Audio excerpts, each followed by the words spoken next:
Bonjour, bienvenue pour le tirage du lundi de Pentecôte. C'est un tirage que sur 3 possibilités cette fois-ci, car c'est pour une question, une réponse à une question précise ou pour un conseil important. Bien sûr, ça peut avoir une influence sur toute votre semaine, en tout cas sur plusieurs jours. Et à la fin, je vous donne aussi une tendance générale, collective. Voilà, donc comme d'habitude, vous avez fait votre choix, vous êtes bien concentré sur la question ou le conseil que vous avez besoin de recevoir et vous avez choisi votre tirage. Alors, si vous avez choisi le chiffre 1, tristesse, examen. Alors, tristesse, examen, si vous avez une question précise quant à la réussite de quelque chose, je dirais que là, pour l'instant, c'est pas trop positif. On est plutôt dans la déception quant à la réussite d'un examen ou de quelque chose qu'on attend.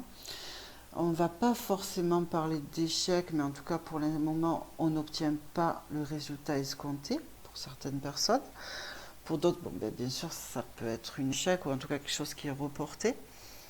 Une épreuve, des épreuves, un apprentissage difficile, la nécessité aussi, au niveau du conseil, ce sera la nécessité de creuser, de travailler sur la racine, de chercher en fait d'où vient la racine du problème, du mal, du mal-être, de la tristesse, de la déception. En tout cas, il faut creuser pour pouvoir avancer. Il faut étudier la chose un petit peu plus en profondeur.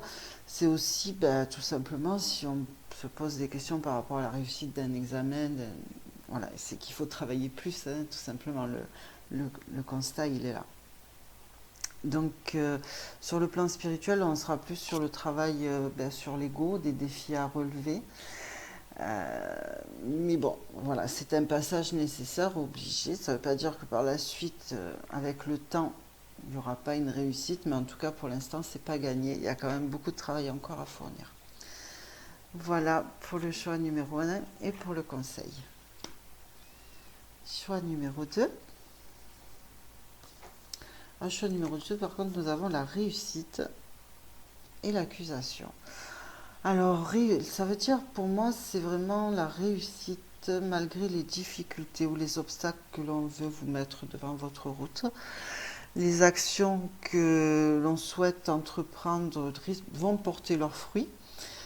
On réussit à prendre de la distance, je dirais même que cela ce serait le conseil.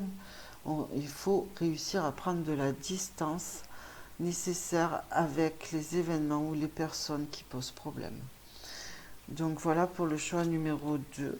Il y a en tout cas l'évolution, même si c'est spirituel, on évolue, mais il faut dépasser quand même quelque chose, mais on arrive à le dépasser avec la réussite, on y arrive. C'est pas facile, mais on y arrive. Et le conseil, c'est vraiment de se détacher.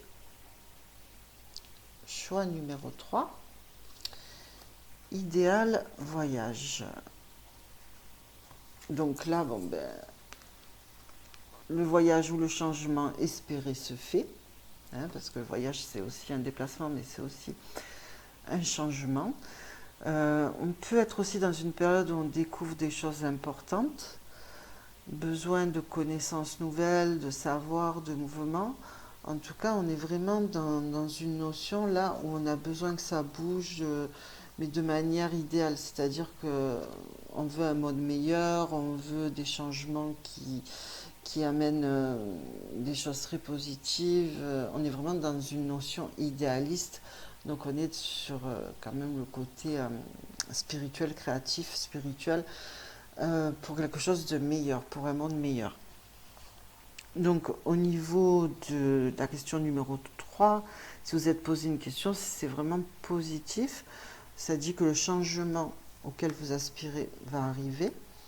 Et au niveau du conseil, eh bien, là on vous dit qu'il faut que vous beaucoup de comment dire d'action. Il faut que vous mettiez de l'action pour concrétiser vos désirs en fait. Ce que vous souhaitez se réalisera à partir du moment où vous êtes dans l'action. Donc c'est positif. Ensuite, le collectif, eh bien le collectif, nous sommes évidemment en début sur un triste constat. Alors là, nous sommes vraiment sur le collectif, sur la conscience collective, sur sur ce qui peut se passer en général dans notre société ou dans le monde, hein. Mais en tout cas, là, nous sommes sur un triste constat. On tire, on tire quand même les conclusions sur quelque chose qui n'est pas très concluant, on va dire, sur les, les, les agissements des gens. Enfin, voilà, on n'a pas, on peut parler d'écologie, on peut parler d'intégrité, on peut parler de pauvreté. Enfin, en tout cas, le constat n'est pas reluisant à tous les niveaux sur les actions humaines, hein, je dirais. Donc, il y a quand même, là, je dirais qu'il y a une possibilité de mise en accusation, réussite de mise en accusation des responsables de la situation. En tout cas, ceux qui ne font rien pour changer les choses et qui profitent d'un système qu'ils mettent en place. Euh, donc il y a quand même quelque chose qui bouge à ce niveau-là. On arrive à une mise en accusation, en tout cas on pointe du doigt les personnes responsables pour arriver à un changement, un idéal. Il y a aussi, on est aussi dans la révélation qui apporte des changements. Donc le triste constat, c'est une mise en accusation qui va faire découvrir des choses et qui va amener des révélations et des changements. Donc voilà, en gros, sur le plan collectif. Voilà, j'espère que vous avez eu votre réponse ou votre conseil et que vous passerez une bonne semaine et je vous dis à très bientôt.